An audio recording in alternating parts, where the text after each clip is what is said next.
नमस्कार दोस्तों, आज अपना टॉपिक है ध्वनि का। और ध्वनि के मैं आज आपको 85 क्वेश्चन बताऊंगा और ये सभी 85 क्वेश्चन अपने ऑब्जेक्टिव है।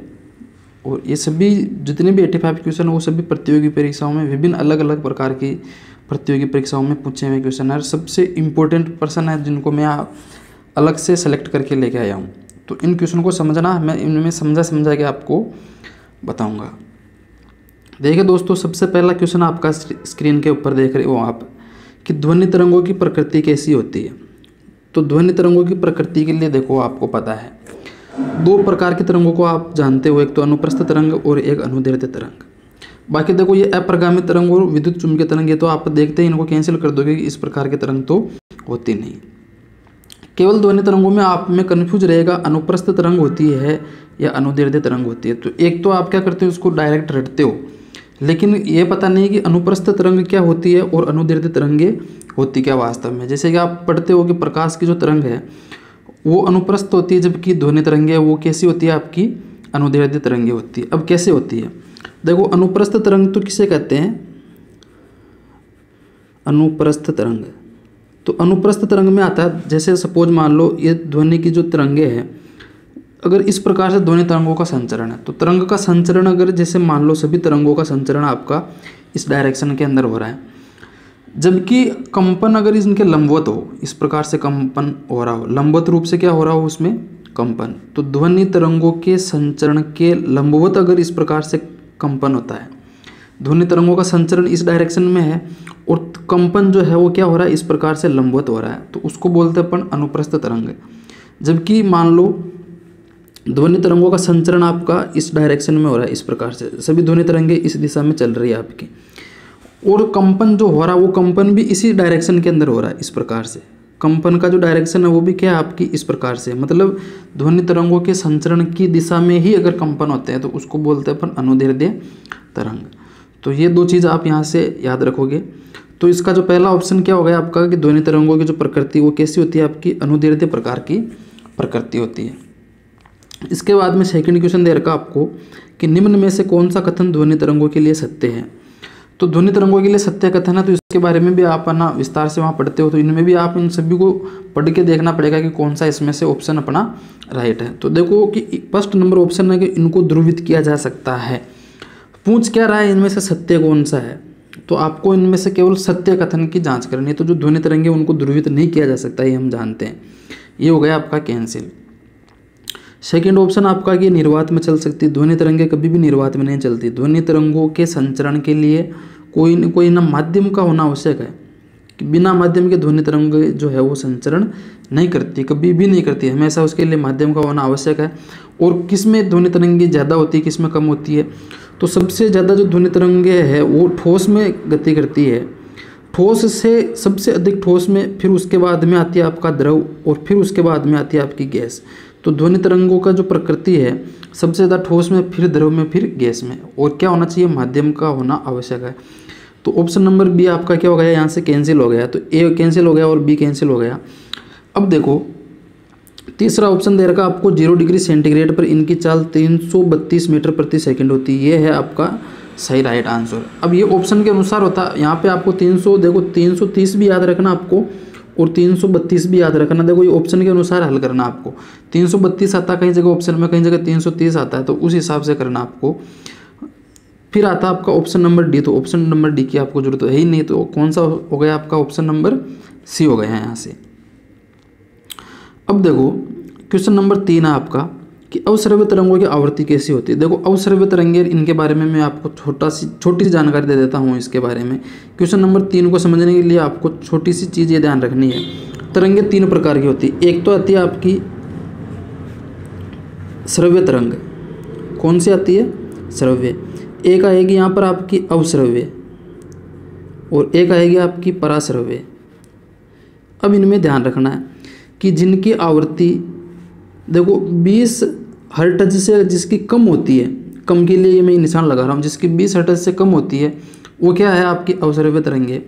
और जिन ध्वनि तरंगों की आवृत्ति 20 हर्ट्ज से लेकर के अगर 20,000 हर्ट्ज के बीच में होती है, 20 हर्ट्ज से, हर्ट्ज क्या इसकी मात्रक होता है आवृत्ति का, इसलिए अपन इसको HZ से प्रदर्शित करते हैं हर्ट्ज को।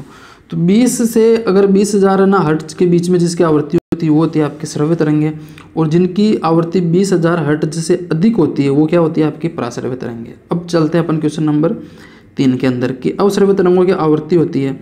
तो यहाँ से आपको पता चल चुका है कि अवश्रव्य तरंगों की आवृत्ति कैसी होती है। ऑप्शन में आप देखते बताओगे अवश्रव्य तरंगों की आवृत्ति होती है आपकी 20 हर्ट्ज से कम होती है। तो पहला ऑप्शन हो गया आपका राइट आंसर। ये कई बार प्रतियोगी परीक्षा में पूछा जाता है, वेरी इंपॉर्टेंट प्रश्न है। क्वेश्चन नंबर 4 आपका पराश्रव्य तरंगे वे ध्वनि तरंगे जिनकी आवृत्ति, ये मैंने भी बताया आपको, जिनकी आवृत्ति देखो 20,000 हर्ट्ज से अधिक होती है। तो अब देखो यहाँ पर 20,000 हर्ट्ज दिख रहा है आपको, पहला ऑप्शन कैंसिल हो गया, 20 हर्ट्ज से 1,000 ये वैसे कैंसिल हो गया, 1,000 वाला ये मैंने भी बताया नहीं आपको, समझाया तब। अब देखो 20,000 से जो 20 हर्ट्ज से जो कम होती है तो ये भी कैंसिल हो गया, ये तो क्या होती है आपकी अवश्रव्य होती है। तो बता कौन सा आपका सी ऑप्शन। लेकिन यहाँ पर देखा रखा आपको 20 किलो हर्ट्ज, तो 20 किलो हर्ट्ज का मतलब भी यही है 20, मैंने बताया आपको 20,000 हर्ट्ज। तो देखो ये है ना 20,000, तो इसमें 1,000 को अपन किलो नहीं बोलते हैं क्या, तो 1,000 को अपन बोलते हैं किलो। तो यहाँ से आप डायरेक्ट है ना 20 किलो हर्ट्ज भी लिख सकते हो। ये आपकी खुद के स्वविवेक पे निर्भर होता है, हर चीज़ों को रटना नहीं, आपको खुद को समझ के भी चलना है। तो 20,000 हर्ट्ज या 20 किलो हर्ट्ज। अब है आपका क्वेश्चन नंबर 5, पराश्रव्य तरंगे जो है वो मनुष्य के द्वारा मनुष्य द्वारा, तो पराश्रव्य तरंगे जो है मनुष्य सुन सकता है कि कभी नहीं सुन सकता, क्योंकि पराश्रव्य तरंगे जो है वो मनुष्य नहीं सुन सकता। मनुष्य कौन से तरंगों को सुनता है, जो श्रव्य तरंगे उनको मनुष्य सुन सकता है। तो यहाँ पे कौन सा हो गया आपका ऑप्शन नंबर बी कि नहीं सुनी जा सकती मनुष्य के द्वारा। क्वेश्चन नंबर 6 है आपका, पराश्रव्य तरंगों को सबसे पहले किसने सीटी बजाकर उत्पन्न किया था। तो ये उत्पन्न करने वाले थे आपके गाल्टन, जो गाल्टन थे उन्होंने सीटी बजा करके पराश्रव्य तरंगों को सबसे पहले उत्पन्न किया। वेरी वेरी इंपॉर्टेंट, कहीं प्रतियोगी परीक्षा में पूछा हुआ क्वेश्चन है। क्वेश्चन है अगला आपका, शिकार पर पक्षियों बाधाओं का पता लगाने के लिए चमगादड़ अथवा डॉल्फिन किस परिघटना का प्रयोग करते हैं। तो ये किसका प्रयोग करते हैं आपका, ध्वनि जो होती है। अब देखो ध्वनि का अपवर्तन, प्रकीर्णन और विस्पंदों का बनना और ध्वनि का प्रतिध्वनि का निर्धारण। तो देखो इसके अंदर क्या है आपका ऑप्शन नंबर आएगा इसमें आंसर डी। डी क्यों आएगा, देखो प्रतिध्वनि का निर्धारण। प्रतिध्वनि का निर्धारण मतलब ये होता है जैसे कि कोई भी अवरोध होता है ना, तो ये इधर से, जैसे इधर ये चमगादड़ यहाँ पे है, अब ये चमगादड़ अगर इधर जा रहा है तो यहाँ पर कोई भी अवरोध होता है, उस अवरोध से टकरा के फिर वापस सुनाई देती है इसको। तो प्रतिध्वनि का मतलब वापस टकरा करके सुनाई देना। तो इसमें क्या हो गया आपका option number D. Next question आपका क्वेश्चन नंबर 8, कीड़ों तथा हानि पहुंचाने वाले तत्वों को घरों से दूर भगाने के लिए प्रयोग में लाया जाता है। तो इनको प्रयोग में क्या लाया जाता है आपका, अल्ट्रासोनिक जो तरंग है वो क्या लेते हैं अपन काम में लेते हैं। क्वेश्चन नंबर 9 है आपका, ध्वनि का जो ये तारत्व है, छपने में गड़बड़ छप गया, तारत्व, ध्वनि का तारत्व जिसको बोलते हैं पिच, किस पर निर्भर करता है। तो ध्वनि की पिच जो है वो आपकी आवृत्ति पर निर्भर करती है। वेरी इंपॉर्टेंट, याद रखना इसको। क्वेश्चन नंबर 10 है, विमानों के आंतरिक भागों की सफाई में जो है किसका उपयोग किया जाता है। तो विमानों की आंतरिक भागों की सफाई के अंदर पराश्रव्य जो तरंगे होती है उनका उपयोग करते हैं। क्वेश्चन नंबर 10 आपका विमानों। क्वेश्चन नंबर 11 है आपका, 20 हर्ट्ज से 20,000 हर्ट्ज बारंबारता की ध्वनि निम्नलिखित में से क्या है। मैंने आपको भी समझाया था पहले। तो जो 20 हर्ट्ज से लेकर के 20,000 हर्ट्ज के बीच में कौन सी होती है, श्रव्य तरंगे। तो कौन सा हो गया आपका ऑप्शन नंबर हो गया इसमें डी। और 12 नंबर क्वेश्चन दे रखा आपको, तरंग का वेग v, आवृत्ति n तथा तरंग दैर्ध्य लैम्डा में क्या संबंध होता है। देखो यहाँ पे संबंध ये होता है, तरंग का जो ये वैसे होता है इसके अंदर v बराबर n लैम्डा। देखो ये n लैम्डा कहाँ से आता है, अपन v बराबर ये होता है आपका लैम्डा बटा t, और 1/t बराबर होता है आपका n। तो इस 1/t की जगह मैंने अगर n लिख दिया तो यहाँ से क्या आ गया, 1/t की जगह n रख दिया, तो v बराबर क्या आ गया आपका n लैम्डा। तो यहाँ से वेरी वेरी इंपॉर्टेंट क्या बनता है आपका v बराबर n लैम्डा। तो ये हो गया आपका इसमें ऑप्शन नंबर क्या हो गया आपका ए, v बराबर n लैम्डा। अब आता है आपका क्वेश्चन नंबर 13 कि चंद्रमा पर धरातल से दूर विस्फोट सुनाई नहीं पड़ता है। तो ये किस वजह से सुनाई नहीं पड़ता है, ये वायुमंडल की जो अनुपस्थिति नहीं होती वहाँ पे, इसलिए सुनाई नहीं पड़ता है। चमगादड़ अंधेरे में उड़ सकती है क्योंकि, तो क्या होता है इसमें, चमगादड़ अंधेरे में क्यों उड़ती है, क्योंकि वे अति तीव्र ध्वनि तरंगे पैदा करती है जो उसका नियंत्रण करती है। तो अति तीव्र ध्वनि तरंगे पैदा करती है, जो मैंने बताया कि इधर जैसे कोई अवरोध है तो इधर अगर ये चमगादड़ उड़ रहा है तो ये इधर क्या करता है, बहुत बड़ी बड़ी ध्वनि तरंगे है ना इधर प्रेषित करता है, तो ये यहाँ से टकरा के वापस सुनाई देती है उसको कान के अंदर। बाकी उसके आंखें नहीं होती, कभी भी वो देख नहीं पाता है चमगादड़। क्वेश्चन नंबर 15 है आपका, कथन और देखो कारण दे रखा। ये वेरी इंपॉर्टेंट क्वेश्चन है कि चमगादड़ रात्रि में किसी वस्तु से बिना टकराए हुए ही उड़ता है। तो चमगादड़ जो है वो इंफ्रासोनिक तरंगे निकालता है, इंफ्रासोनिक तरंगे कभी नहीं निकालता। तो इसमें कथन जो है ना ये तो सही है, लेकिन इसका कारण गलत है। तो देखो कौन सा ऑप्शन है इसमें, दोनों सही है, दोनों सही नहीं है, तो ये कैंसिल हो गया। ए और आर दोनों सही और आर एक का सही स्पष्टीकरण नहीं करता, ये हो गया आपका गलत। तो क्या बच गया आपका, ए सही और आर गलत है, तो ऑप्शन नंबर आपका सी राइट हो गया इसमें। अब आपका क्वेश्चन नंबर 16, वायु में ध्वनि की चाल 332 मीटर प्रति सेकंड होती है, यदि दाब बढ़ाकर दुगुना कर दिया जाए तो ध्वनि की चाल पर क्या प्रभाव पड़ेगा। देखो वेरी वेरी इंपॉर्टेंट है, दाब जो होता है इस दाब का ध्वनि की तरंग पर कोई प्रभाव नहीं पड़ता है। वेरी इंपॉर्टेंट क्वेश्चन है, आप यहाँ से याद रख लेना हमेशा कि दाब का ध्वनि की तरंग पर कोई प्रभाव नहीं पड़ता है। तो यहाँ पर क्या आएगा आपका, ऑप्शन बी है ना, वो ऐसा जैसा रहेगा। अपन ऑप्शन देख के क्या करते थे, या तो उसको दुगुना कर देते या आधा करके लिखते हैं, और इनमें से कोई ना कोई दूसरा आप लिख दोगे। जैसे कि 664 इस 332 का दुगुना है, तो आप दुगुना करके पहला ऑप्शन कर दोगे, जो कि गलत है। दाब का ध्वनि तरंग पे कोई प्रभाव नहीं पड़ेगा, वेरी इंपॉर्टेंट, याद रखना इसको। क्वेश्चन नंबर 17 दे रखा आपको, निम्न द्रव्यों में से ध्वनि सबसे तेज यात्रा करती है। तो ये मैंने अभी समझाया था आपको कि जो इसके अंदर सबसे पहले आप देखो कि ठोस के अंदर जो है ध्वनि तरंगें सबसे ज़्यादा है। तो देखो जल है, निर्वात है, निर्वात में ध्वनि तरंग चलती नहीं, वायु में सबसे कम चलती है, फिर उसके बाद में जल, तो सबसे ज़्यादा ठोस में होती है। ठोस में स्टील दे रखा, तो क्या आ जाएगा आपका ऑप्शन नंबर ए। ठोस नहीं दिया लेकिन स्टील दे दिया, तो स्टील किस में आता है आपका, ठोस के अंदर आता है। और मैंने क्या बताया, सबसे ज़्यादा होती है ठोस में, फिर होती है आपकी द्रव में, और फिर होती है आपकी गैस में। तो सबसे ज़्यादा ठोस द्रव गैस ये इसका क्रम होता है। तो यहाँ पे ये आपके समझ के ऊपर आधारित है, ठोस नहीं दिया लेकिन स्टील दे दिया। क्वेश्चन नंबर 18 आपका, बादलों की बिजली की चमक के काफ़ी समय बाद बादलों की गर्जन सुनाई देती है, इसका कारण क्या है। तो इसका सबसे बड़ा कारण यह है कि प्रकाश की जो चाल होती है ना, वो ध्वनि की चाल से बहुत ज़्यादा होती है। वेरी इंपॉर्टेंट, याद रखना, कहीं प्रतियोगी परीक्षा में पूछा गया है। प्रकाश की चाल हमेशा ध्वनि की चाल से अधिक होती है। इसी वजह से क्या होता है, पहले बिजली चमकती हुई अपने को दिखती, बाद में क्या है, बादल गरजता है। क्वेश्चन नंबर 19 देखिए, वायु में ध्वनि का जो वेग है वो लगभग कितना होता है। तो वायु में ध्वनि का वेग होता है आपका 330 मीटर, इसको आप डायरेक्ट याद रखोगे। क्वेश्चन नंबर 20 आपका, किस माध्यम में ध्वनि सबसे तेज चलती है। तो किस माध्यम में चलती है ध्वनि सबसे तेज आपकी, मैंने बताया आपको ठोस में सबसे ज़्यादा चलती है, तो यहाँ पे देखना आपको ठोस डायरेक्ट। फिर देखो ध्वनि का वेग भिन्न भिन्न माध्यम में, तो ध्वनि का जो वेग है वो भिन्न भिन्न माध्यम में क्या है, अलग अलग, भिन्न भिन्न माध्यम में अलग अलग होता है। तो भिन्न भिन्न माध्यम में भिन्न भिन्न होता है, और सबसे अधिक किस में होता है, ठोस में होता है, जो मैंने आपको बताया। तो कौन सा हो गया आपका, ऑप्शन नंबर बी हो गया। क्वेश्चन नंबर 22 आपका, लगभग 20 डिग्री के टेम्परेचर के तापक्रम पर किस माध्यम में ध्वनि की गति अधिकतम रहेगी। तो सबसे ज़्यादा ध्वनि की गति कहाँ पे रहेगी आपकी, लोहे के अंदर रहेगी। देखो ये हवा, ग्रेनाइट और पानी, तो सब लोहा जो है ठोस में आता है, तो ठोस में रहती है वैसे भी, तो क्या आएगा यहाँ पर आपका, लोहे के अंदर।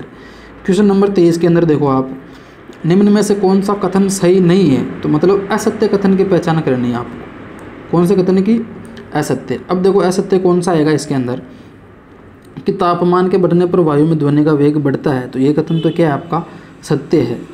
अब देखो वायु में ध्वनि का वेग दाब पर निर्भर नहीं करता है, ये भी कथन आपका सत्य है। तो आर्द्रता के बढ़ने पर वायु में ध्वनि का वेग कम हो जाता है, ये कथन जो है आपका असत्य। तो क्या कौन सा हो गया आपका, ऑप्शन नंबर सी हो गया, इसको आप याद रखोगे। वायु में ध्वनि का वेग जो है वो क्या दे रखा है इसमें, वायु में ध्वनि का वेग तापमान के घटने से घटता है। तो इसमें देखो तापमान के घटने से घटता, कौन सा ऑप्शन आपका, डी। कुछ जो ये आपके फैक्ट है इनको आप डायरेक्ट याद भी रख सकते हो। तो एक क्वेश्चन है 25वां, अच्छा क्वेश्चन है ये, कि रेलगाड़ी के इंजन से निकली भाप पहले दिखाई पड़ती है और बाद में सीटी सुनाई देती है, और कारण दे रखा, प्रकाश तरंगों की चाल की तुलना में ध्वनि तरंगों की चाल जो है बहुत कम होती है। तो ये तो क्या है, ए और मतलब कथन और कारण दोनों ही क्या है इसमें, सत्य है। तो कौन सा हो गया आपका, ऑप्शन ए हो गया, कि ए जो है आर दोनों सही और आर ए की सही व्याख्या करता है। तो बिल्कुल सही व्याख्या कर रहा है, तो ऑप्शन ए हो गया यहाँ पे।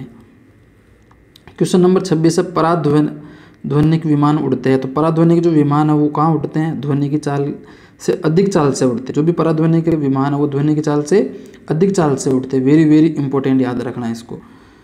क्वेश्चन नंबर 27, मैं थोड़ा सा स्पीड से बता रहा हूँ क्योंकि काफ़ी सारे क्वेश्चन है ऑब्जेक्टिव इसमें। वस्तु के वेग तथा उसी माध्यम में एवं उन्हीं परिस्थितियों में ध्वनि के वेग के अनुपात को क्या कहते हैं। तो यहाँ पे है आपका मैक संख्या कहते हैं उसको। क्या कहते हैं इसको? आप डायरेक्ट याद रखोगे कि वस्तु का वेग और उसी माध्यम में उन्हीं परिस्थितियों में ध्वनि के वेग। तो वस्तु का वेग और ध्वनि के वेग का जो अनुपात है उसको बोलते हैं अपन मैक संख्या। कौन सी संख्या? मैक संख्या। वेरी वेरी इंपॉर्टेंट, याद रखना, डायरेक्ट पूछा जाता है हमेशा। आगे दे रखा आपको मैक अंकों का प्रयोग है वेग के संबंध में किया जाता है। तो वेग के संबंध में कहाँ करते हैं? वायुयान के अंदर करते हैं इसका प्रयोग। क्वेश्चन नंबर 29 है, ध्वनि या ध्वनि प्रदूषण मापा जाता है। तो ध्वनि प्रदूषण किस में मापा जाता है? आपका डेसिबल में मापा जाता है। ये वेरी वेरी इंपॉर्टेंट है, ये रीट 2018 में पूछा गया क्वेश्चन है। रीट 2018 में पूछा है, डायरेक्ट पूछा है, पेपर उठा के देख लेना, कोई गलत नहीं बता रहा हूँ। तो किस में? डेसिबल में। तो कौन सा? डेसिमल नहीं होता, डेसिबल होता है। देखो दोनों चीज़ों में आपको ना हमेशा ध्यान रखना, इन छोटी छोटी चीज़ों से एग्जाम में घुमाते हैं। डेसिबल होता है जबकि डेसिमल, तो ये ऑप्शन अपन डेसिमल कर देते हैं, ये नहीं है, डेसिबल, इसको डीबी बोलते हैं अपन। क्वेश्चन नंबर 30 है, साधारण बातचीत के ध्वनि की तीव्रता। तो अपन साधारण जो बोलचाल है उसमें ध्वनि की तीव्रता क्या रहती है? तो वो रहती है आपकी 30 से 40 डेसिबल। वेरी वेरी इंपॉर्टेंट, याद रखना इसको, 30 से 40 डेसिबल। अब है आपका क्वेश्चन नंबर जैसे 31 की ध्वनि की वह विशेषता जो एक मादा ध्वनि को अन्य ध्वनि से भिन्न करती है। देखो ये वेरी इंपॉर्टेंट है, ये भी क्या है, रीड के लिए बहुत इंपॉर्टेंट क्वेश्चन है। जो तारत्व होता है, ये तारत्व क्या करता है कि आदमी और औरत की जो ध्वनि होती है उसमें क्या है, फर्क जो है डिफरेंट है, उसका पता करने के लिए क्या है, ध्वनि के तारत्व से पता करते हैं कि तारत्व क्या है। जिसका तारत्व अधिक होगा तो जैसे महिला है तो महिलाओं की ध्वनि का तारत्व क्या होता है, अधिक होता है। इसी वजह से क्या है, वो भिन्न सुनाई देती है पुरुषों की अपेक्षा। क्वेश्चन नंबर 32 है आपका, ध्वनि के किस लक्षण के कारण कोई ध्वनि मोटी या पतली होती है। तो इसका ऑप्शन भी क्या रहेगा आपका, तारत्व के कारण पतली और मोटी। क्योंकि पुरुष और महिलाओं में जो अपन पता करते हैं वो आवाज़ के बारीक और मोटापन से पता करते हैं, और वो किसका कारण है, अभी तारत्व का कारण है, जो मैंने आपको बताया। कई बार क्या तारत्व शब्द नहीं आता, ये पिच, इस पिच को क्या लिख देते, हिंदी में लिख देते इस प्रकार से पिच। तो ये भी याद रखना आपको, इंग्लिश वर्ड याद रखना, पिच डायरेक्ट। क्वेश्चन नंबर 33 है, पुरुषों की अपेक्षा महिलाओं की आवाज़ अधिक तीक्ष्ण होती है क्योंकि महिलाओं की जो आवाज़ है उस महिलाओं की आवाज़ का जो है तारत्व क्या होता है, अधिक होता है। ये मैंने आपको इस क्वेश्चन में पहले बोला था, यहाँ पे आपको समझाया था तब। क्यों तारत्व क्या होता है, उसका अधिक होता है, तभी पता चलता है कि ये महिलाओं की आवाज़ बारीक होती है। तो महिलाओं की आवाज़ का पतलापन बारीक होना किसका कारण है, तारत्व अधिक होने का कारण है। क्वेश्चन नंबर 34 है आपका, एक युवक पुरुष की आवाज़ की तुलना में छोटे बच्चे की आवाज़ अधिक प्रिय लगती है। देखो ये एक बात है, देखो छोटा बच्चा जो है ना उसकी आवाज़ क्या प्रिय लगती है, उसका कारण क्या होता है, वो जो महिलाओं की आवाज़ वाला, जैसे महिलाओं की आवाज़ प्रिय लगती है ना, मतलब बोली क्या उनकी मिठास होता है, आदमी की आवाज़ जो है वो थोड़ी सी कर्कश होती है। तो इसका कारण क्या है, सेम वही कारण जो महिलाओं की आवाज़ में कारण वो छोटे बच्चों की। तो क्या है, तारत्व क्या होता है, इसमें भी अधिक होता है। तो ऑप्शन कौन सा हो गया आपका, बच्चे की आवाज़ का तारत्व पुरुष की आवाज़ की तारत्व की तुलना में अधिक होता है। तो ऑप्शन हो गया आपका इसमें बी हो गया, सेम होगा वही महिलाओं वाला कारण है इसमें। क्वेश्चन नंबर आपका 35, स्त्रियों की आवाज़ जो है वो पुरुषों की अपेक्षा पतली होती है क्योंकि स्त्रियों की जो आवाज़ है उसमें, अभी देखो ऑप्शन के अनुसार देखना आपको कि आवृत्ति अधिक होती है। देखो आवृत्ति अधिक होती है तभी तो क्या होता है, उसका आवृत्ति अधिक होने की वजह से तारत्व अधिक होता है। ये क्या रिलेशन होता है, तो आवृत्ति और तारत्व एक दूसरे के समानुपाती होते हैं। तो आवृत्ति क्या होती है, उसकी अधिक होती है, ध्यान रखना, वेरी इंपॉर्टेंट। क्वेश्चन नंबर 36 है कि यदि सितार और बांसुरी एक ही स्वर में जो है बजाया जाए तो उनसे उत्पन्न ध्वनि में का जो भेद है वो निम्नलिखित अंतर के कारण किया जाता है। तो यहाँ पर क्या रहेगा आपका, ऑप्शन रहेगा केवल ध्वनि की जो गुणता है, उस ध्वनि की गुणता से पता चलता है अपने को कि इनके जो ये जो है ना बांसुरी और सितार, इनमें कैसे पता चले, तो गुणता से पता चलता है इनका। वेरी इंपॉर्टेंट क्वेश्चन है ये तो आईएएस के अंदर भी पूछा, बड़े बड़े कंपटीशन के अंदर, एसएससी में काफ़ी बार पूछा जाता है ये क्वेश्चन। क्वेश्चन नंबर 36 दे रखा आपको कि निम्नलिखित में से कौन सा एक वायु में ध्वनि तरंगों द्वारा उत्पादित नहीं होता है। तो इसके लिए आपका रहेगा ध्रुवण जो है वो कभी भी क्या होता है, ध्वनि तरंगों के द्वारा उत्पादित नहीं होता है। बाकी विवर्तन है ये ध्वनि तरंगों में होता है, परावर्तन भी होता है और अपवर्तन भी होता है ना। तो ये तीनों क्या हो गया, यहाँ पे कैंसिल हो गया। केवल ध्रुवण जो है इसको ध्वनि तरंगे कभी भी उत्पादित नहीं करती है, वेरी इंपॉर्टेंट है, याद रखना इसको। तो 37 में हो गया आपका ऑप्शन नंबर ए। 38 में देखो, ध्वनि तीव्रता की जो है डेसिबल में वह अधिकतम सीमा जिसके ऊपर व्यक्ति जो है सुन नहीं सकता है। तो व्यक्ति जो है वो 95 dB के बाद में क्या है, नहीं सुन पाता है। तो वेरी इंपॉर्टेंट याद रखना यहाँ पे 95 डीबी। डीबी मतलब होता है आपका डेसिबल।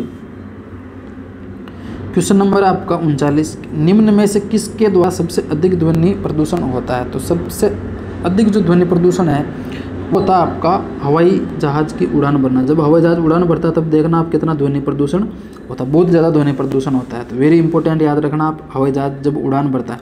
देखो मोटर गाड़ी, पॉप म्यूजिक वगैरह, रेलवे इंजन, इनकी आवाज़ होती है लेकिन हवाई जहाज की उड़ान की तुलना में कम होती थी। ऑप्शन से आप क्या याद रखोगे? हवाई जहाज। क्वेश्चन नंबर आपका 40, नज़दीक आती हुई रेलगाड़ी की सीटी की जो है आवाज़ वो बढ़ती जाती है, जबकि दूर जाने वाले रेलगाड़ी की जो ये है घटती जाती है। यह घटना किस पे, ये जो प्रभाव है इसको डॉपलर प्रभाव कहते हैं अपन। कि डॉपलर प्रभाव के कारण क्या है वो इस प्रकार की घटनाएं घटती है। डॉपलर प्रभाव क्या कहता है, जैसे कि सपोज मान लो यहाँ पर कोई ये दीवार है और यहाँ पर अगर कोई भी मनुष्य खड़ा है, अब ये मनुष्य अगर इधर जैसे इस दीवार के पास में आएगा जैसे जैसे जैसे, तो ये क्या ध्वनि की जो ध्वनि है वो क्या है इसके पास में इकट्ठी होती जाएगी यहाँ पर इस जगह। तो डॉपलर प्रभाव का मतलब जैसे जैसे आवाज़ है ना सीट मतलब नज़दीक आती जाती है और दूर जाती जाती है, तो ये किसके कारण होता है? आपका डॉपलर प्रभाव के कारण होता है। क्वेश्चन नंबर देखते हैं अपन 41, एक अंतरिक्ष यात्री अपने सहपाठी को चंद्रमा की सतह पर सुन नहीं सकता, क्यों? इसका सबसे बड़ा रीजन ये है कि चंद्रमा की जो सतह है उसके ऊपर क्या है, माध्यम नहीं होता है, और जहाँ माध्यम नहीं होता वहाँ पर ध्वनि तरंगे सुनाई नहीं देते। मैंने आपको क्या बताया था कि ध्वनि तरंगों के संचरण के लिए माध्यम का होना आवश्यक है। बहुत वेरी इंपॉर्टेंट क्वेश्चन है ये, यूपीपीएससी के अंदर पूछा गया क्वेश्चन है। क्वेश्चन नंबर है आपका 42 नंबर का 42 नंबर की, कौन सी प्रक्रिया प्रकाश और ध्वनि दोनों में घटित नहीं होती है? तो प्रकाश में और ध्वनि दोनों में ही घटित नहीं होती, तो ऐसी कौन सी है? देखो मैंने आपको क्या बताया, विवर्तन, परावर्तन, अपवर्तन से भी घटनाएं जो है घटती है, लेकिन ध्रुवण की घटना जो है वो ना तो प्रकाश में घटित होती है ना ध्वनि के अंदर घटित होती है। तो ये कौन सा हो गया आपका? Option number C. Question number है आपका 43 कि चिल्लाते समय व्यक्ति हमेशा हथेली को मुंह के समीप रखते हैं, क्यों? इसका सबसे बड़ा रीजन ये है, जब अपन ना चिल्लाते हैं तब ऐसे मुंह के पास में अपन ना हाथ लगा के फिर क्या किसी को आवाज़ देते हैं तो भी मुंह के पास में हाथ लगा के देते हैं। तो इसका सबसे बड़ा जो रीजन है वो ये होता है कि उस स्थिति में जो ध्वनि है ऊर्जा सिर्फ एक दिशा में इंगित होती है। जिधर भी अपन जिसको आवाज़ लगाते हैं उधर मुंह करके अपन हाथ लगा के फिर बोलते हैं ताकि वो ध्वनि उधर जाए। तो कौन सा हो गया इसमें? Option number A. Question number आपका 44 दे रखा है, डेसिबल का प्रयोग निम्नलिखित में से किसके मापन में किया जाता है? तो डेसिबल का जो प्रयोग है वो अपन ध्वनि तरंगों की तीव्रता मापने के लिए करते हैं। तो आपको याद हो गया होगा, इतने क्वेश्चन के अंदर मैं बता चुका हूँ आपको। तो क्या हो गया आपका 44 में? Option number C. फिर आता है आपका क्वेश्चन नंबर 45 कि प्रतिध्वनि का जो कारण है वो क्या कारण है? तो प्रतिध्वनि का कारण है ध्वनि का परावर्तन। मैंने आपको बताया था इधर कोई अवरोध है तो वो क्या ध्वनि वापस जैसे इधर छोड़ा तो वापस उधर जाएगी, इसका मतलब क्या परावर्तन हो रहा है, तभी तो जा रही है वापस, जिस माध्यम में आई उसी माध्यम में लौट गई। अगर बाहर निकल जाती तो फिर अपवर्तन हो जाता है, तो वापस उधर जाने का मतलब क्या हो रहा है? परावर्तन हो रहा है। क्वेश्चन नंबर है आपका 46 कि स्पष्ट प्रतिध्वनि सुनने के लिए परावर्तक तल और ध्वनि स्रोत के बीच न्यूनतम जो दूरी है वो होनी चाहिए आपकी, ये वेरी इंपॉर्टेंट याद रखना आप, 17 मीटर है। ये RAS और RTS के अंदर पूछा हुआ क्वेश्चन, और ये कई प्रतियोगी परीक्षा में पूछा जाता है, ये फिट में भी पूछा जाता है। अभी बताऊंगा मैं आपको फिट में कितना होता है। तो 17 मीटर तो क्या मीटर में तो याद रखोगे आप कितना, 17 मीटर। फिट वाला भी क्वेश्चन आएगा इसी के अंदर आपका। अब क्वेश्चन नंबर आपका 47 कि रडार की कार्यप्रणाली जो है निम्नलिखित सिद्धांत पर कार्य करती है। तो रडार की जो कार्यप्रणाली है वो आपकी रेडियो तरंगों के परावर्तन पर निर्भर करती है। तो ये वेरी इंपॉर्टेंट याद रखोगे, ऑप्शन नंबर इसमें बी है। क्वेश्चन नंबर आपका 48 किसी प्रतिध्वनि को सुनने के लिए मूल आवाज़ और प्रतिध्वनि के बीच का जो समय अंतराल है वो कितना होना चाहिए? तो उन दोनों के बीच का जो समय अंतराल है वो होना चाहिए आपका 1/10 सेकंड से अधिक समय होना चाहिए, तभी क्या है वो सुनाई देगी। अब देखो 1/10 सेकंड तो आप याद रखते हो, लेकिन बराबर भी याद कम है अधिक, तो कौन सा वाला है आपका? अधिक वाला है कि 1/10 सेकंड से अधिक समय होना चाहिए, तब क्या है वो सुनाई देगी। क्वेश्चन नंबर आपका 49 कि अच्छे ऑडिटोरियम की दीवारें, छत व फर्श किसी रेशेदार पदार्थ, कालीन, ग्लास, फाइबर आदि से ढके रहते हैं। इसका उद्देश्य क्या होता है? तो इसका सबसे बड़ा उद्देश्य ये होता है आपका कि ध्वनि का अवशोषण करके प्रतिध्वनि जो होती है उसको रोकने के लिए क्या करते हैं, इसका अपन प्रयोग करते हैं। तो यहाँ पे कौन सा हो जाएगा आपका? ऑप्शन नंबर डी कि ध्वनि का अवशोषण करके प्रतिध्वनि को रोकने के लिए। क्वेश्चन नंबर ये आपका ध्वनि का प्रभाव मानव के कान पर कितने समय तक रहता है? तो ध्वनि का प्रभाव मानव के कान पर रहता है आपका 1/10 सेकेंड तक। वेरी इंपॉर्टेंट याद रखना, कितने सेकंड तक? 1/10 सेकंड तक। अब है आपका क्वेश्चन नंबर 51 की ध्वनि तरंगे किसके कारण उत्पन्न होती है। तो ध्वनि तरंगे जो है वो किसके कारण उत्पन्न होती है आपको पता है, ध्वनि तरंगे परावर्तन के कारण उत्पन्न होती है। परावर्तन होता है तभी ध्वनि तरंगे सुनाई देती है, अदरवाइज वो अगर आगे निकल जाए तो ध्वनि तरंगे सुनाई नहीं देती है। क्वेश्चन नंबर है आपका, ये आरआरबी में पूछा गया था क्वेश्चन। अब क्वेश्चन है आपका 52 नंबर का क्वेश्चन, एक व्यक्ति को अपनी प्रतिध्वनि सुनने के लिए परावर्तक तल से कितनी दूर खड़ा रहना चाहिए। देखो मैंने बताया था वहाँ पे था आपका 17 मीटर, कितना था 17 मीटर। अब यहाँ पे क्या है, फिट के अंदर पूछ रहा है, तो फिट में होता है आपका 56 फीट। क्या याद रखोगे आप, 56 फीट। तो 52 में हो गया आपका ऑप्शन नंबर बी, या तो 17 मीटर याद रखोगे, 17 मीटर में आए तो, और फिट में आए तो कितना याद रखोगे आप, 56 फीट। वेरी वेरी इंपॉर्टेंट याद रखना। अब चलते हैं नेक्स्ट क्वेश्चन के अंदर। स्टेथोस्कोप जो है ध्वनि के किस सिद्धांत पर कार्य करता है। तो स्टेथोस्कोप ध्वनि के परावर्तन के सिद्धांत पर कार्य करता है, तभी तो क्या है उसको अंदर से वो आवाज़ सुनाई देती है। तो क्या हो गया आपका 53 के अंदर ऑप्शन नंबर ए, किसके कारण सुनाई देता है उसमें, ध्वनि परावर्तन की वजह से। क्वेश्चन नंबर आपका 54 की प्रतिध्वनि तरंगों के कारण उत्पन्न होती है। तो प्रतिध्वनि जो है तरंगों की, ये भी किसके कारण होती है, परावर्तन के कारण होती है। इंपॉर्टेंट याद रखना। सोनार अधिकांशतः प्रयोग में लाया जाता है। तो सोनार सबसे ज़्यादा प्रयोग में लाते हैं नौ संचालक, जो आपके वहाँ पे रेडियो स्टेशन वगैरह होते हैं, नौ संचालक होते हैं, वो जैसे जहाज़ वगैरह उनकी पता करने के लिए इसका प्रयोग करते हैं। तो यहाँ पे 55 में आ गया आपका ऑप्शन नंबर डी। अब है आपका, देखो ये पेज थोड़ा सा डबल हो गया था, 55 के बाद में क्वेश्चन आपका 56, ये आ गया आपका क्वेश्चन नंबर 56। इसमें आता है आपका अनुरणन काल या होल के आयतन के बीच का जो प्रतिपादन है वो किया जाता है। तो अनुरणन काल और होल के आयतन के बीच का जो संबंध है वो किसके द्वारा प्रतिपादित किया जाता है। तो ये किया जाता है आपका सेबिन ने किया था। प्रतिपादन किसने किया था, सेबिन ने किया था। अनुरणन काल या होल के आयतन के बीच के संबंध का प्रतिपादन सेबिन ने दिया था। ये वेरी इंपॉर्टेंट याद रखना। एक क्वेश्चन दे रखा आपको, गूंजहीन होल जो है जिसको बोलते हैं डेड होल, इसका अनुरणन जो काल है वो कितना होता है। देखो गूंजहीन जो होल होता है उसका 0 सेकंड होता है, इसी वजह से वो गूंजता नहीं। तो ये वेरी वेरी इंपॉर्टेंट है, ये भी कहीं प्रतियोगी परीक्षाओं में क्वेश्चन पूछा हुआ है, याद रखना इसको। 0 सेकंड का समय होता है गूंजहीन होल के अंदर।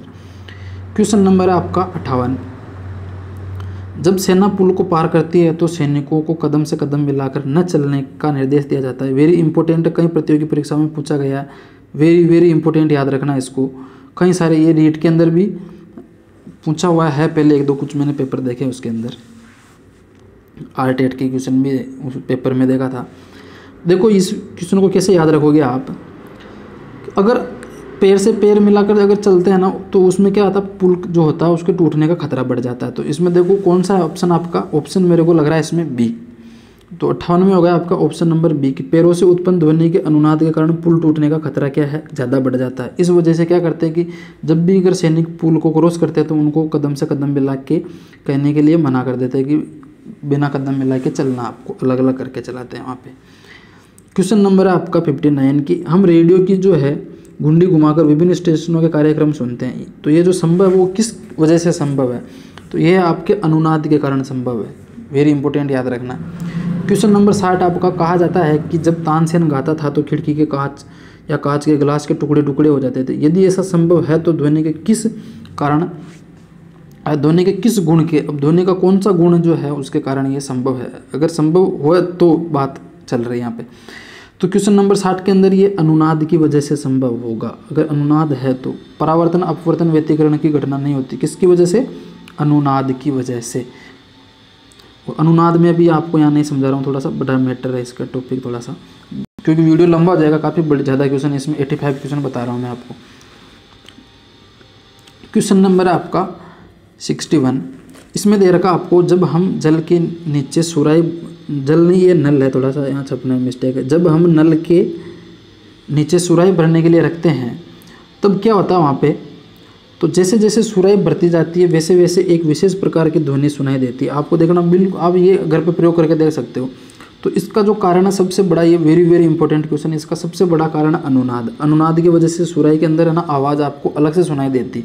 आप घर पे बोतल को भर के भी देख लेना, इससे पता चल जाता है, या सुराही को भर के देखना आप, तो आवाज़ में क्या उसमें फ़र्क पड़ेगा। तो वो किसकी वजह से है, ध्वनि के अनुनाद की गुण के कारण, अनुनाद का गुण होता है वहाँ पे।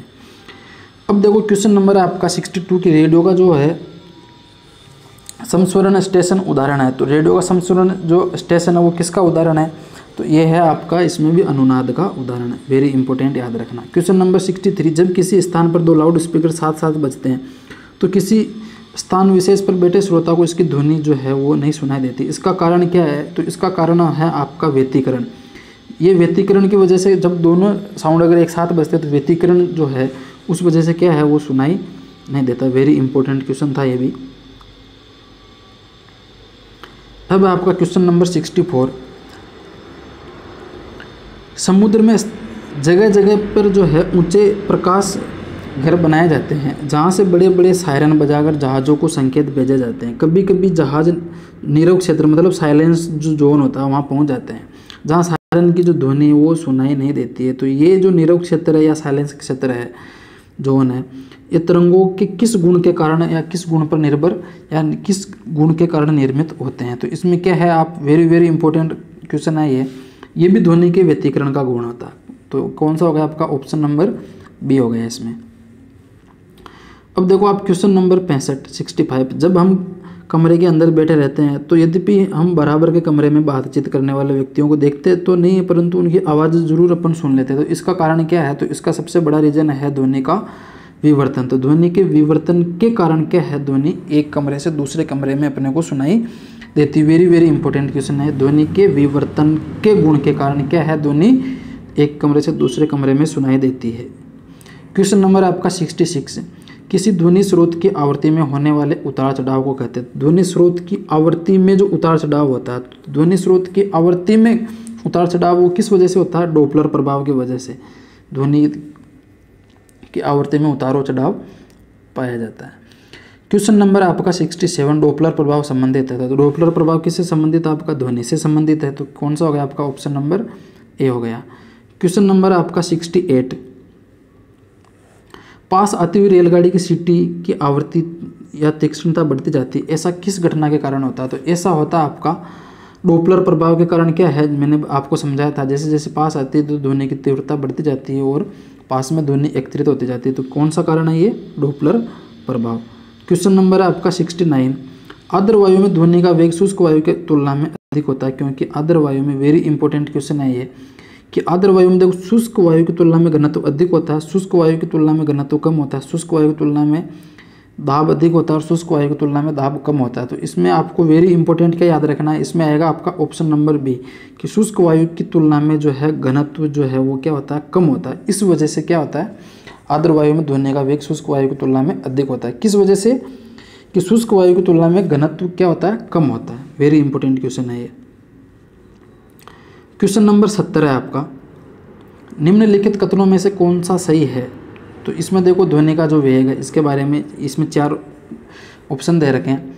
तो कौन सा कथन सही है, देखो माध्यम की प्रकृति पर निर्भर नहीं करता, तो ये तो कौन सा हो गया आपका, गलत हो गया। गैसों में अधिकतम और द्रव में न्यूनतम, ये भी गलत हो गया, मैंने आपको कॉन्सेप्ट समझाया था पहले। ठोसों में अधिक और द्रव में न्यूनतम, ये भी ठीक है। लेकिन कथनों में से कौन सा सही है, ध्वनि का वेग, तो ध्वनि का जो वेग है वो ठोसों में अधिक और गैस में न्यूनतम होता है। तो ये तो है ना सेकेंड नंबर पे आता है द्रव, तो इसके बाद में गैस और आता है, तो ये भी नहीं होगा। तो आपका ऑप्शन कौन सा जाएगा, आपका डी हो जाएगा। तो 70 में आपको याद रखना ऑप्शन नंबर डी, की सबसे ज़्यादा ठोस में होता है, फिर उसके बाद में द्रव, फिर गैस। तो सबसे अधिक ठोस में और सबसे कम किस में होगा, आपका गैस में। द्रव तो क्या आएगा आपका, बीच में आएगा। तो ये आपका क्रम होता है। तो वेरी इंपॉर्टेंट, मैंने आपको पहले समझा दिया था स्टार्टिंग में। क्वेश्चन नंबर आपका 71 दे रखा, निम्नलिखित कथनों में से कौन सा एक सही नहीं है। तो जो कथन सही नहीं है उसके बारे में आपको देखना। 71 में देखो कि गैसों में ध्वनि तरंगों की जो प्रकृति है वो कैसी होती है, अनुदैर्ध्य होती है। पहले इनके सभी ऑप्शन को आप पढ़ लो, जैसे कि गैस में ध्वनि तरंगों की प्रकृति अनुदैर्ध्य होती है, 20 हर्ट्ज से कम आवृत्ति की ध्वनि तरंगें पराश्रव्य तरंगें कहलाती, उच्चतर आयामों वाली ध्वनि तरंगें अपेक्षाकृत प्रबल होती है और उच्च श्रव्य आवृत्तियों वाली ध्वनि तरंगें तीक्ष्ण होती है। तो देखो इनमें निम्नलिखित कथनों में से कौन सा कथन सही नहीं है। तो सही नहीं का मतलब आपको कथन बताना है असत्य। अब असत्य कथन कौन सा है इसमें, कि गैस में ध्वनि तरंगों की प्रकृति अनुदैर्ध्य होती है। अनुदैर्ध्य प्रकृति तो सभी में होती है, तो असत्य कथन के बारे में चर्चा चल रही है। 20 हर्ट्ज से कम आवृत्ति की ध्वनि तरंगें पराश्रव्य होती है, ये गलत हो गया। देखो आपका 20 हर्ट्ज से कम आवृत्ति की जो तरंगें होती है वो तो कैसी होती है, आपकी अवश्रव्य तरंगें होती है। तो बस देखो यहीं पे हो गया आपका आंसर। तो ये तो क्या बोल रहा, पराश्रव्य बोल रहा, तो ये कौन सा हो गया आपका ऑप्शन नंबर बी इसमें हो गया आंसर। क्वेश्चन नंबर आपका 72, निम्नलिखित में से किस एक प्रकार के तरंग का प्रयोग रात्रि दृष्टि उपकरण में किया जाता है कि रात में अपन देखने के लिए काम में लेते हैं। तो इसमें आएगा आपका अवरक्त तरंगों को रात्रि दृष्टि उपकरण में काम में लेते हैं। वेरी इंपॉर्टेंट, याद रखना है इसको। क्वेश्चन नंबर आपका 73, निम्नलिखित में से किस एक में ध्वनि की चाल सबसे अधिक होती है। अब देखो, एक तो दे रखा आपको जल, एक दे रखा 0 डिग्री सेंटीग्रेड पर वायु, 100 डिग्री सेंटीग्रेड पर वायु, और एक दे रखा लकड़ी। मैंने आपको बताया सबसे ज़्यादा होता है आपका ठोस में, फिर होता है आपका गैस, और फिर होता है आपका द्रव, और फिर होता है आपका गैस। तो देखो, वायु तो गैस में आती है तो ये तो लास्ट में आएगा, तो ये कैंसिल हो गया दोनों। फिर जल है तो जल भी कैंसिल हो गया। तो लकड़ी ठोस में आती है तो सबसे ज़्यादा तो ठोस में होता है, ठोस में क्या है, लकड़ी है। तो ऑप्शन कौन सा हो गया आपका, डी। तो इसमें आंसर आ जाएगा आपका ऑप्शन नंबर डी। किस में होगा, लकड़ी में। वेरी इंपॉर्टेंट, ये IAS 2006 में पूछा हुआ क्वेश्चन है। चलते हैं क्वेश्चन नंबर 74 के अंदर। एक जेट वायुयान जो है वो 2 मेघ के वेग से हवा में उड़ रहा है, जबकि ध्वनि का जो वेग है वो 332 मीटर प्रति सेकंड है। तो वायुयान की जो चाल है वो कितनी होगी। तो वायुयान की चाल के लिए आप क्या याद रखोगे, इसके अंदर इसकी वायुयान की जो चाल है वो क्या हो जाएगी, इसकी दुगनी हो जाएगी। ये यहाँ पे आप इस प्रकार से, मैं अलग से बता दूंगा कभी, वो वीडियो आप मेरा बनाया हो उसका पहले का वीडियो, इसके लिंक के डिस्क्रिप्शन में लिंक मिल जाएगा इस वीडियो के, वहाँ से देख लेना। इसके बारे में स्पष्ट पूरा रूप से समझाया हुआ है। तो यहाँ पर आप डायरेक्ट याद रखोगे ऑप्शन नंबर डी 664, 332 का दो गुणा कर दो आप यहाँ से, 2 में 1 इसलिए। क्वेश्चन नंबर आपका 75, लगभग 20 डिग्री सेंटीग्रेड के तापक्रम पर किस माध्यम में ध्वनि की जो गति है वो अधिकतम होती है। तो ध्वनि की गति सबसे अधिकतम कहाँ पे होती है, आपकी लोहे के अंदर होती है, ठोस के अंदर। वेरी इंपॉर्टेंट, याद रखोगे। क्वेश्चन नंबर आपका 76, एक जैव पद्धति जिसमें पराश्रव्य ध्वनि का उपयोग किया जाता है। तो इसमें आएगा आपका ऑप्शन नंबर ए, सोनोग्राफी जो होती है, सोनोग्राफी के अंदर क्या है, पराश्रव्य तरंगों का, ध्वनि तरंगों का उपयोग किया जाता है। इन सभी के अंदर किसमें, सोनोग्राफी के अंदर। वेरी इंपॉर्टेंट, याद रखना है। RS के अंदर पूछा हुआ क्वेश्चन है, कौन सी तरंगे जो है शून्य में संचरण नहीं करती। तो शून्य में जो है कौन सी तरंगे संचरण नहीं करती, ध्वनि तरंगे। शून्य का मतलब कि जहाँ पे कोई माध्यम नहीं होता तो वहाँ पे ध्वनि तरंगे। शून्य संचरण आ सकता है, माध्यम निर्वात आ सकता है, कोई भी नाम आ सकता है। शून्य संचरण की जगह क्या आ सकता है आपका, निर्वात, कि जहाँ पे कोई भी हवा वायु कुछ भी नहीं हो, या बिना माध्यम। अब दे रखा आपको क्वेश्चन नंबर 78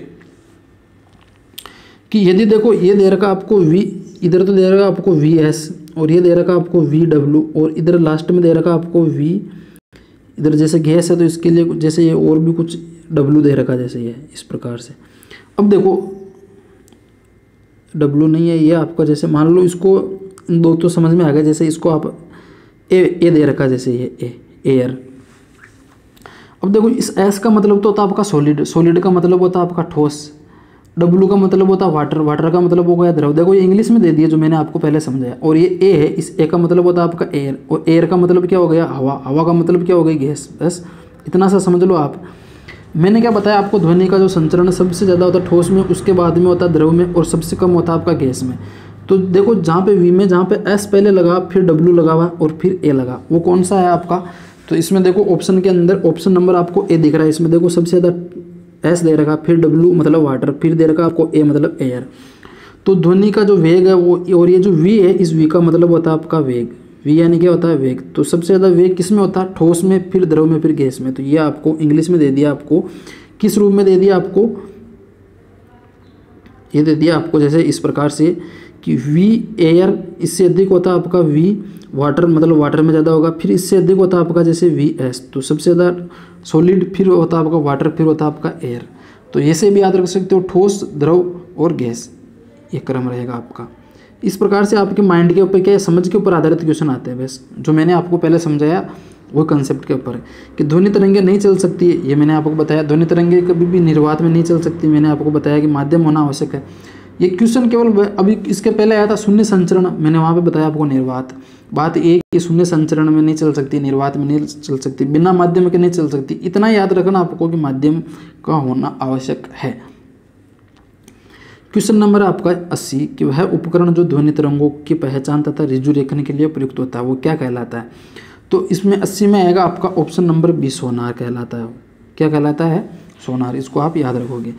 पराध्वनिक विमान जो है नामक एक प्रगाती तरंग पैदा करता है। तो पराध्वनिक विमान क्या, कौन सी नामक एक प्रगाती तरंग पैदा करता है। तो इनमें से कौन सी तरंगों को जो है पराध्वनिक विमान पैदा करता है। तो इसमें से ऑप्शन देखो, संक्रमण तरंग, अनुप्रस्थ तरंग, पराश्रव्य तरंग और ध्वनि ब्लूम। तो इसमें आएगा आपका ऑप्शन नंबर बी, कौन सा, पराश्रव्य तरंगों को उत्पन्न करता है। अब है आपका क्वेश्चन नंबर 82 कि इको साउंडिंग प्रयोग जो है वो किया जाता है। तो इको साउंडिंग प्रयोग किसमें किया जाता है आपका, ये है आपका समुद्र की गहराई नापने के लिए। इसको आप डायरेक्ट भी याद रख लेना। समुद्र की गहराई नापने के लिए क्या करते हैं, इको साउंडिंग का प्रयोग किया जाता है। एक है आपका जैसे एकोस्टिक जो है विज्ञान है। तो एकोस्टिक विज्ञान क्या है, तो इसमें आप याद रखोगे ध्वनि से संबंधित जो विज्ञान है उसको बोलते हैं अपन एकोस्टिक विज्ञान। ये भी रेलवे आरआरबी के अंदर पूछा गया है कि एकोस्टिक विज्ञान क्या है, ध्वनि से संबंधित विज्ञान।